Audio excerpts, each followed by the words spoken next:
Hey, I want to talk to you about building a financial fortress and the importance of a financial fortress. It's Roy here. The most important part of a financial fortress is that you understand what it is and then you believe in it and you actually got it as a real intention. And a financial fortress starts with four things. Number one, it starts with your income, creating those income streams. And as you know, here at One Life and is that we really work around creating multiple income streams. So not just a job. In fact, we believe the job is minimal. It'll eventually be lost, and it's probably the most ineffective way of building income. Yet it's an important part to start. So we understand just that once you've had that income for the 5 years, 10 years, you've usually got a T-shirt on knowing how to swap your life for money on an hourly basis. And to break that habit, to actually choose to create income from property, to choose to create income from businesses, trading shares, whatever, trading property, whatever it is that you choose, it's got to be something that you're interested in or passionate about or see there's a future in this.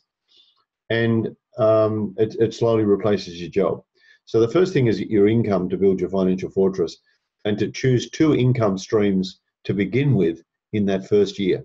The second thing to do is to look at your debt and your expenses. And we use a thing called strategic spending to do that.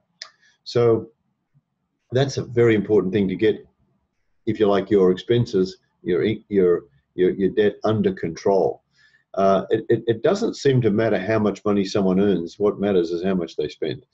And what I've noticed in 50 years of doing this is that people just keep on increasing their income and then spending that income. So the bottom line is, it's almost like if I could get an extra 50,000, my life would start to work. Well, if you spend the 50,000, doesn't matter.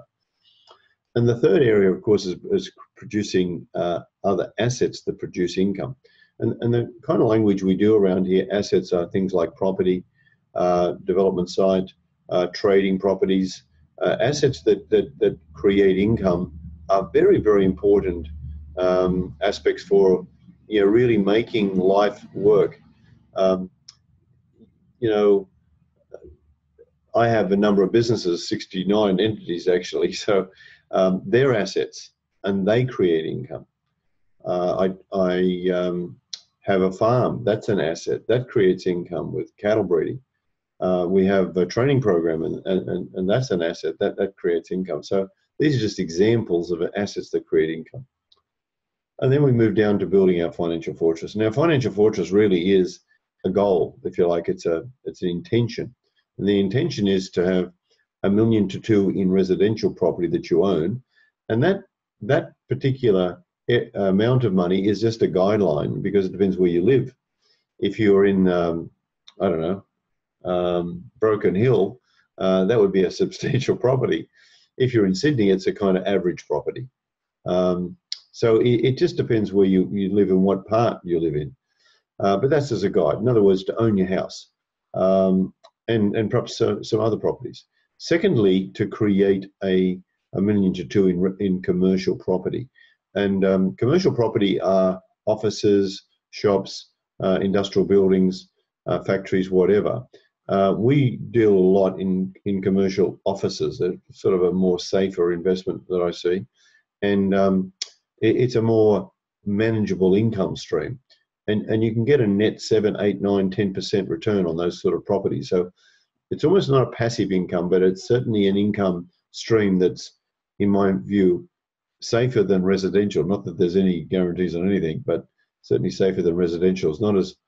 It doesn't fluctuate as much, but it all depends on an income that is a tenant. And it takes some skill to learn that, which is what we teach. And then lastly, a superannuation fund. And the only reason we use that is to protect the asset, and it's a very low tax rate, 15% to 10% tax, same as Hong Kong. And it's just a very good place to be. So that's why we put $1 million to 2 million in residential, $1 million to 2 million in commercial, $1 million to 2 million in super fund. And you're kind of done. You know, $200,000-300,000 worth of income, protect the asset, and you've got life working for you. Now, why I marry the number to somewhere between $3 and $6 million is it's not $100 million.